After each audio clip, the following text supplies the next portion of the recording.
welcome back to the new show. My name's Random Rob, and today I'm talking about Arrival. I mean, The Arrival. 1996. As you may recall, 1996 was a pretty big year for alien invasion movies, specifically Independence Day, and the popularity and prestige of Independence Day guaranteed that The Arrival by David Twohy, starring Charlie Sheen, was not going to be a big hit. Especially since The Arrival was really a very modest, lower budget film. I believe it cost about $25 million to make. It only recovered $14 million worldwide after its release.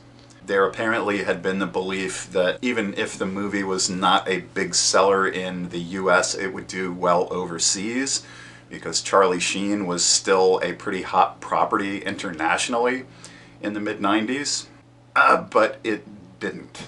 Yet strangely, had a sequel greenlit that came out 2 years later, which reprised none of the characters from the original film, and in fact David Twohy was not even given any credit for the characters or idea in the credits of the sequel, which is kind of a dick move. To briefly recap the plot, Charlie Sheen plays a radio astronomer named Zane Zeminski, who discovers a signal of extraterrestrial origin, and as the movie progresses, realizes that the signal is being sent to aliens who have already been on the Earth for some time, who are operating mysterious factories in third world countries, and as it turns out, are pumping out greenhouse gas to terraform the Earth to their alien atmosphere. I love this movie. I like it because it combines the idea of alien invasion with global warming, which was a concept I've had some trouble tracking down. The first time I remember coming across a story that involved aliens manipulating the atmosphere of the Earth to make it like their own planet was from a collection of sci-fi short stories from the early 70s, and I can't remember who wrote it, but I specifically remember the idea of climate scientists in it realizing that someone was manipulating the atmosphere of Earth and increasing levels of, ammonia and methane in the atmosphere and what have you. So that idea had been kicking around in the fringes of sci-fi for a while, but I think David Twohy was the first one to tackle it in film. What else do I love about this production? I think the main thing is just that it's such a loving throwback to paranoid alien invasion movies of the 50s, like Invasion of the Body Snatchers, or It Came from Outer Space.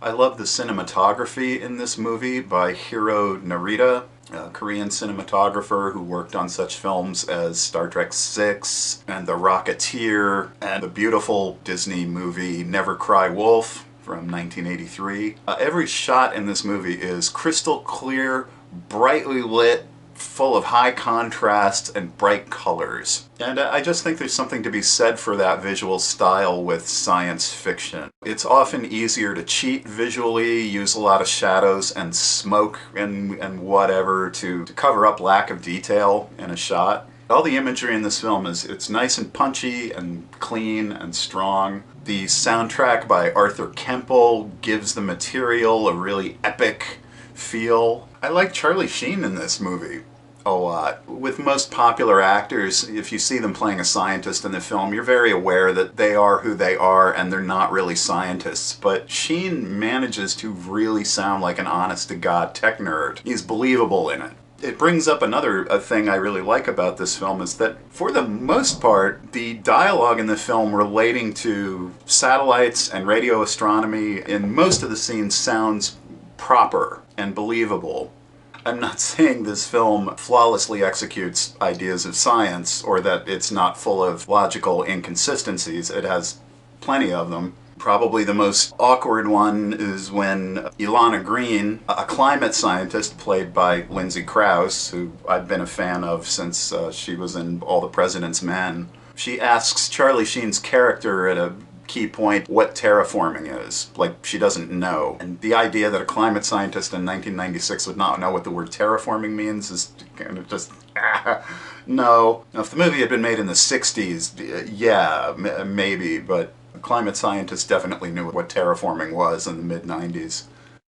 I love that a great deal of the film takes place in Oaxaca, Mexico, which in the film appears on a map in like the northeastern part of Mexico, and actually Oaxaca is far south. That's another little odd screw up.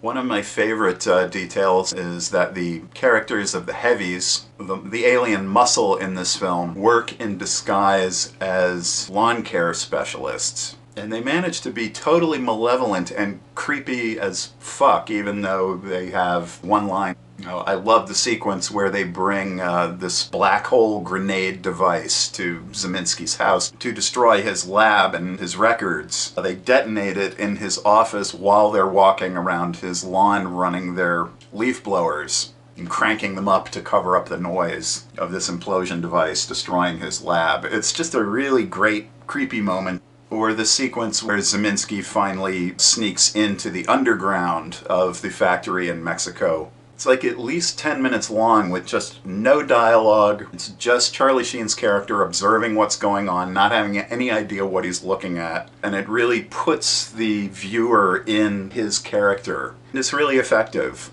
Anybody who says, you know, with an alien invasion story, you need lots of detail and backstory, I would tell them to look at The Arrival, because the reason it works as well as it does is because it gives you so little information, but just shows you. Always the better way to do that sort of thing. A little bit of trivia: when I was looking up this film on IMDb, I did not know that there was a laserdisc version of this film released, which surprised me. 1996 seemed pretty late for that. I'm guessing it was a European laserdisc that apparently had cutscenes and alternate endings and whatnot, which I've always been curious about, because one of the little incongruous details in this film is that Zane's girlfriend, Shar, played by Terry Palo, doesn't ever seem to sweat. And that's one of the key details in identifying who the aliens are, is we never see them sweating, even though it's supposed to be very hot. It made me wonder if there was an alternate ending of the film where it turned out that Shar was an alien plant, rather than Kiki, Zane's neighbor. I also found out there was another film called The Arrival from 1991 that was a sci-fi horror story about a man who turns into a vampire after being exposed to a meteor. It's got like a 4.1 on IMDb. I might have to check that out. The Arrival, 1996, great little paranoid, retro sci-fi invasion story. If you want to go really retro when you watch it in black and white. It works, I think, even better. So I think that about wraps up my coverage of David Tui's sci-fi films, at least until Furia gets released. What are some of your favorite lesser-known alien invasion movies? Let me know in the comments below. And if you enjoyed what you heard, please press the like button and subscribe, and consider becoming a patron of the new show. Alright, thanks for watching. This is Random Rob, and I'll see you next time.